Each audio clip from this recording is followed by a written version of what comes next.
What is going on, guys? Welcome back. I recently, I think just maybe 5 minutes ago, did my first YouTube live stream. So I just did it for fun. I don't even think I'm gonna leave it up there. But if you do want to see me go live, tell me what you want it to look like. Do you want it to be a live interview? Do you want me to do one of these lives so you can ask me questions and we could do like a Q&A thing? What do you guys want to do? Let me know. So I got an awesome idea in one of the comments in one of my videos from somebody asking me to do a video particularly talking about what are the leftist values and what are the right wing values, and just showing them side by side and talking about them, going through them point by point, maybe going all the way down the left side and then going all the way down the right side. So I'm going to do that now. I'm going to talk about what the actual policies are that the left generally is in favor of, and the right is generally in favor of. I'll inject my opinion here and there, but for the most part, I'm going to try and stay as neutral to it as possible. If there's something that's blatantly wrong, I'm going to correct it, for either the left or the right. It doesn't matter to me.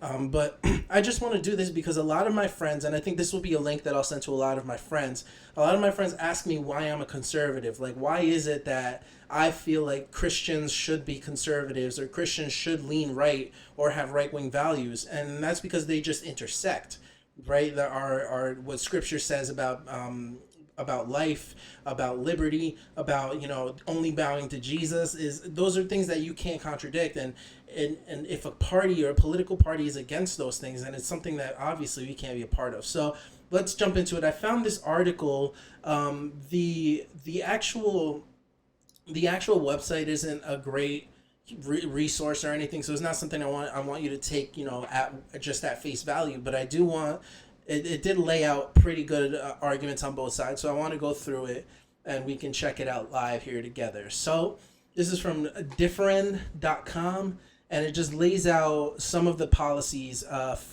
political philosophy, economic philosophy, healthcare policy, immigration policy, education policy, abortion, gay rights, gun rights, environmental, voter ID laws, and so on and so forth. So let's start at the top and let's go through the left wing side of the aisle first. All right, how about that? So, okay. Political philosophy is a liberal philosophy, which more or less means your ability to do what you want to do as long as it doesn't infringe on the rights of others. That's generally what people mean when they talk about a liberal philosophy. I want to live my own life. I don't want to be bogged down by anybody. I want to be able to do whatever I want. And I think in to have a functional society, I think that does need to be a good philosophy. Economic philosophy. So maybe we'll do a compare and contrast. Let's do it that way. I think that'll be easier for us. Economic philosophy on the left: income equality, higher tax rates of the wealthy, government spending on social programs and infrastructure, strong business regulations on businesses. On the right side of the aisle, the conservative philosophy: we want lower taxes, less regulation on businesses, reduce government spending, and balanced budgets. So to me, this is why people say, well, I'm socially liberal, but I'm fiscally conservative, right? That's where this comes from.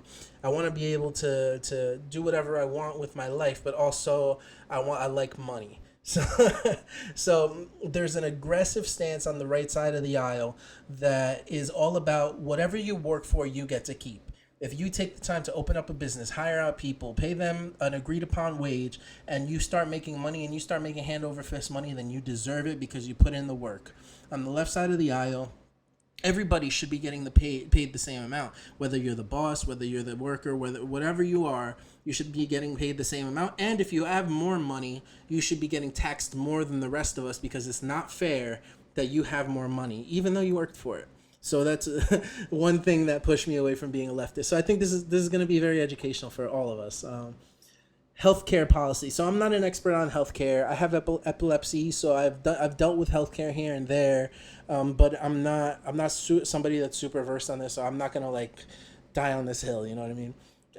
Belief that access to healthcare is one of the fundamental rights of all citizens. Support universal health care, the Affordable Health Care Act, expansion of Medicare and Medicaid.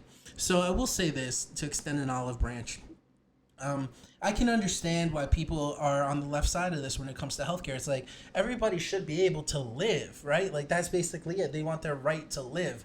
The problem with healthcare is that it's a government taxed thing, and the medical system itself is rooted on this whole concept of like regulating everything, regulate the price of Advil, regulate the amount of time people can spend on a bed, all these regulations that make it impossible for doctors to do their jobs.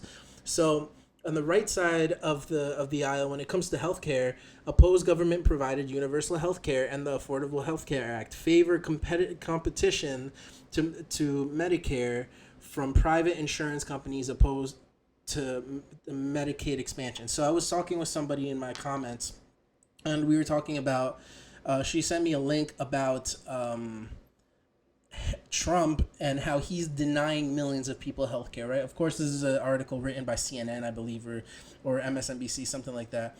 And I thought it was funny that it was worded that way because Trump isn't denying people healthcare. He's just saying that people's taxpayer dollars won't be funding your healthcare if you won't fund it yourself. And that's essentially it. It's like if I have work my butt off in college or wherever, I get myself a good job, and then that good job is able to provide me with healthcare that I want to pay for out of my own pocket, out of my own salary, then why shouldn't I be able to have better healthcare than somebody who doesn't have those benefits? It all goes back to the idea of the individual, right? What are you doing for yourself? So those are the major differences, and I can see why the right side of this sounds a little more harsh, but at the same time, it's like you don't want to. If you all of a sudden come into money, or you all of a sudden become successful, you don't want to have to pay for everybody's healthcare. That's unfortunate, but it's truth. It's human nature. You want to be able to take care of yourself and your family. Like that's just human nature. It's the same argument for socialism or anything like that. It's like I don't want to have to care for every single person on the earth. I want to care for the people that I choose to care about. I don't want the government to legislate who I care for. So immigration policy. Let's go that way. Okay, so this should be a good one because I'm Hispanic. My parents are immigrants. My dad came here illegally. My mom came here legally, and so this is gonna be fun to talk about. And this is one that people always try and get me on because I'm Latino. Pathway to citizenship for undocumented immigrants. That's fair. A moratorium on deportations, or prosecutions of undocumented immigrants who are young adults and have no criminal record. See, I see no problem with that. What my problem is, and what they're leaving out here on the left side of the aisle, is that a lot of lefty, or whatever we call them, liberal pundits, are always talking about increasing illegal immigration and providing a pathway to citizenship for illegal immigrants. So I don't know if that's a great way to go. My dad came here on a plane with a visa. He just overstayed his visa, and I think the pathway to citizenship for him was just marrying my mom, which is still the same thing today, right? But the problem is that when we allow for a pathway to citizenship through illegal immigration, not legal, you incentivize border crossings that are dangerous for children and dangerous for women. You incentivize all of these crazy missions that people go on. I heard one guy that I knew personally. He came from Cuba. He went down to, I forget where. He came up through Mexico, all to get through that Mexican border. And he swam, he ran, he hiked on he hitchhiked onto a truck. He did all sorts of things to do that, and now he's here. He's here illegally, but he's here. And the thing is, he's always in constant fear of being sent back. And I don't think that's a great way to live. If people are living in some poor conditioned country, or living in some horrible country, the country needs to fix that themselves, and they need to find a legal way to leave to go somewhere else. It's unfortunate, but we don't want to risk the health, or we don't want to risk the lives of people and put America at the center of that risk by having people cross over into our borders illegally. That's not fair to the children that have no say in this matter. That's not fair to the women who are a lot of times getting raped or abused or even killed crossing the Mexican border. It's not fair to them that we give them this false hope of like, oh, well, if you could just get right past this border safe and you're safe, like in baseball, safe and sound. And that's just not true, because once you get into this country, it's still not like you're guaranteed anything. You're not guaranteed anything. So it's hard. It's very hard for you to do that. And so on the right side, no amnesty for undocumented immigrants. That's what we're talking about. Stronger border patrol and fence to check illegal immigration. Belief that illegal immigration is lowering wages for citizens and documented immigrants. Okay, so yeah, just to elaborate on that, it's simple. If you bring in a new population of people, regardless of the color, who are not legal, therefore don't have to pay taxes, you you are de-incentivizing business owners from hiring people who are legal and will ask for minimum wage. And so you're taking away from you're not only taking away jobs from documented immigrants, you're taking away jobs from the lower class people who would need those as entry level jobs, and you're taking away jobs from every a young person that we would be willing to, I don't know, mop your floors for $5 an hour because they're 16 and they don't need much. They can't do that because now there's this influx of people who are going to do the same job, probably do a better job, and they're going to require more and they're going to work harder for it because they just risk their lives to get there. And so it's not fair to anybody. It's not fair all sides around. I'm not saying anybody has it better than the other. It's just not good to do. Education policy, um, favor expanded free public education. Okay, that's not it though. The education policy for the left wing, and see, you can tell who's writing this article because you can absolutely tell what they're leaving out. The free expanded education is definitely a big thing, but it's also indoctrination of left wing ideas into the curriculum, forcing LGBT to be taught to kids in elementary school, sexualizing of children, teaching about sex ed at like third grade, taking God out of schools, making sure people can't get religion classes in schools even through high school, trying to do away with charter schools and trying to avoid those kind of things. Those are all the real left wing proposals for education policy. If we somehow do all those things and at the same time advocate for a quota of all races in every school, we'll somehow be successful. That's what it is. And then on the right side, it's funny that they put homeschooling here. Parents believe parents who want to homeschool their kids or send them to private schools should be able to get vouchers for opting out of public school systems. So that's not what the voucher system is for. It's funny, you can tell who wrote this article. The voucher systems are for lower income, underprivileged people who think that they can go to a better school system in order to get a better education so they can get ahead in life. That's what the voucher systems are for. It's not for the parents who want to homeschool their kids or send them to private school. The people who do that are going to do that regardless. The people who want to homeschool their kids are going to homeschool their kids. People who want to send their kids to private school are going to do that. My parents did that. We weren't rich at all, but they worked their butts off to pay for that. So it's a weird thing to think that people on the right are somehow the only ones that want their kids to go to private schools or to go to better schools. Like, in my opinion, we should be letting these schools have a free market economy kind of structure where if it's a bad school, then they don't get any of the taxes from the kids that don't go there, and the school eventually closes down, and then we're left with only the good schools open, and then we can open up new schools to expand on those good schools. It's mind-boggling to me how misrepresented the right side of the aisle is from all these things, because the more looking into it and talking to people that are on the right that I do, the more that I see the logic in it. It's not some far-fetched thing like, oh, we don't want minorities in our school. It's like, no, we want a school that has great teachers with smart kids, and if a kid is behind in school, we want a teacher that's going to care enough to put that kid to where they need to be. Doesn't matter what color they are. I don't care what color the students are that my future children will go to school with. That's absurd. Abortion. Generally in favor of unpenalized, it's funny, unpenalized access to abortion and of both adult and embryonic stem cell research. Okay, right wing generally against abortion rights, supports only adult stem cell research. So the stem cell research thing is like, it hasn't been a real topic of politics in, I don't know, 15 years. I remember hearing about it in high school and then just never questioning and never hearing about it again. The unpenalized thing is where I find this hilarious, because the left wing, now you're seeing how much is left out of the conversation. Maybe it's about the date of the article, that could be it. But what's left out of the abortion, I guess, position for the left is the fact that they want free, taxpayer-friendly abortion that's funded by taxpayers and also available right up until 9 months, right up until that baby is about to come out. We're allowed to have an abortion.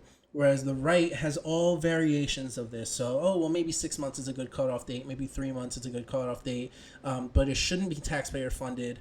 And pro life is perfectly okay. If you're a pro life person, then that's fine. You are still a woman. You are still a man. You are still able to have your opinion to this. Anybody can have your opinion. Whereas the left, only women who are pregnant can have an opinion on whether or not their child needs to be born. Which to me I find fascinating because it takes two people to make a child. Gay rights. I think this is the telling sign of when this article is written is a pro-gay marriage, anti-gay marriage, to protect LGBT against workplace discrimination. So I think that this article has got to be pretty old. I mean, the new gay rights thing is pretty much we want the LGBTQ plus to be at the center of most of commerce in general, right? That's the left wing idea. LGBTQ people need to be put in quotas and CEOs and of in the CEO in the chair board of or the board of companies. You know, there needs to be a good representation. It's all about representation now. They need to be represented in movies and represented in schools, and they need to be, you know, doing all those things. Whereas the right is like, all right, you want to get married, cool, that's fine. But if I don't want to have to perform your ceremony, I don't want to have to partake in your ceremony if I don't want to. That's really the gay rights stance for the right, especially in particular for me, who I'm a Christian conservative. I don't want to have my church do gay weddings because it's anti-biblical. And it's not that I don't like gay people. I know plenty of gay people. I don't despise them as people. I can think that you have wrong ideas or life choices and still think you're an amazing person and love you. There's plenty of people that probably think all of my ideas are wrong, but they love me nonetheless. So that's that being said. Gun rights, pretty simple. The left for the longest has been anti-gun. We need more gun control. We don't want to take people's guns, but we need more gun control. Where the right is like, I want my Second Amendment right, and doesn't matter what you have to say about it. And there's nuance there, but I won't go too far into that. I'm not a gun expert. Environmental policy, I won't really go too far into that. Generally conservative, preferring to ban economic activity that may create jobs, but could avoid. So that's not really where the left is on environmental policy anymore. They're more on the side of like, we want everything green, everything has to be environmentally friendly. We don't even like meat. We don't like that you kill animals in order to eat, and lower carbon emissions all around. You shouldn't be driving your cars any places. Don't take private jets or don't take planes because it's too much fuel, and we should be using all renewable energy. Whereas the right is like, well, gas is still the cheapest form of energy, and we can power this country with gas for the next 200, 300 years. We understand that global warming is happening or that climate change is happening. We just don't know how it's happening and how much humanity is really affecting it. Would it be happening if there were no humans on this planet? That's really the way that conservatives look at it. And then we have to assess, is it worth it to completely radically change all of our lives on the off chance that it'll fix the climate 1%, 2%, and then that's what we're left at. So voter ID laws, the left voter against voter ID laws, citing unique undue burden on lower income. This is the biggest losing argument, by the way. Oh, we don't want voter ID laws because poor people and black people can't get IDs. Whereas the right wing is like, hey, maybe you should have your ID regardless of who you are so that you can prove that it's you regardless of any situation in life. Like, put it this way. If you're 21 years old, you're a black man in America, let's say in Detroit, and you want to go to the club, you got to bring your ID so you can get into the club. If you can do that, then you can use it for to vote. Like, it's not that big a deal. It really is not. And, okay, let's see what else we got here. Associated Media. Okay, famous proponents of ideology. Karl Marx is the top one. That's still the same. Frederick Engels, Einstein, Barack Obama. I don't know if Einstein is one. Noam Chomsky, Warren Buffett, Nancy Pelosi. Right wing, Ronald Reagan, Margaret Thatcher, George Washington, Winston Churchill, George W. Bush, not really. Rupert Murdoch, not really. Definitely not Mitt Romney. Um, Donald Trump, obviously. Core beliefs. So this is good. Core beliefs. Minority rights, jeez, I can't talk English today. Economic equality, gun control, environmental protection, expanded educational opportunity, social nets for those who are in need, and then the left wing is limited government or national. At national or federal level, local governments should have the most control over decisions affecting local populations, individual freedoms, and personal property rights. So this has been a crazy fun video. I think that it's important that we lay out the arguments next to each other. I would personally prefer to stand on a side of a governmental or political aisle that says, I want you to be free. I want you to have protection to your own property. I want you to be able to protect your own property.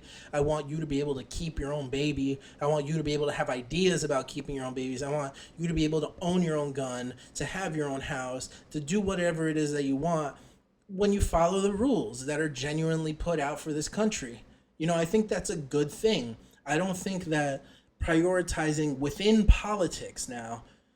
politics, politically prioritizing the well-being of people that you don't even know, or that people that are somehow in a lower class, I don't think that's a good thing for the government to be a part of.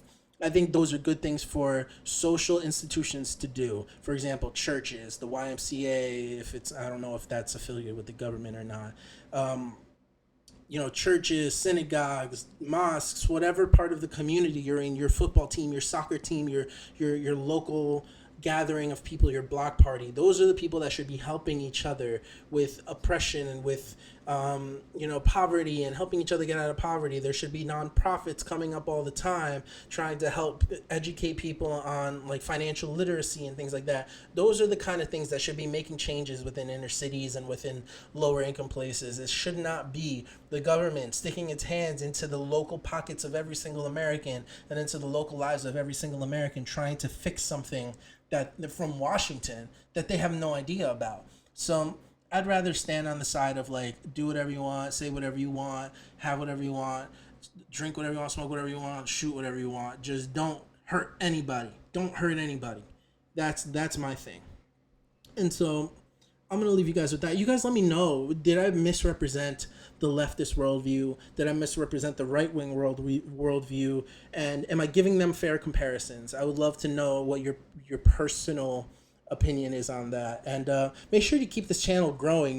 Share this with somebody. Show them what the left is versus the right. I think it's important that we have these discussions. And I really want this channel to continue growing because I want to give people a platform. I'm talking bringing them on to my YouTube channel and talking with them about what is actually American, what is actually freedom, what is actually good, what is actually moral and truthful. I want that to be the main focus of this channel. I want moralism and truth and Christianity and Jesus and good political standing to mean something on this channel. So just let me know if you support it. Give me a subscribe, and just share it with one person and leave one comment. Just say hi. Anyway, if you made it this far, like always, you're the real MVP. You're the real MVP. My name is Angel. I'll see you guys later.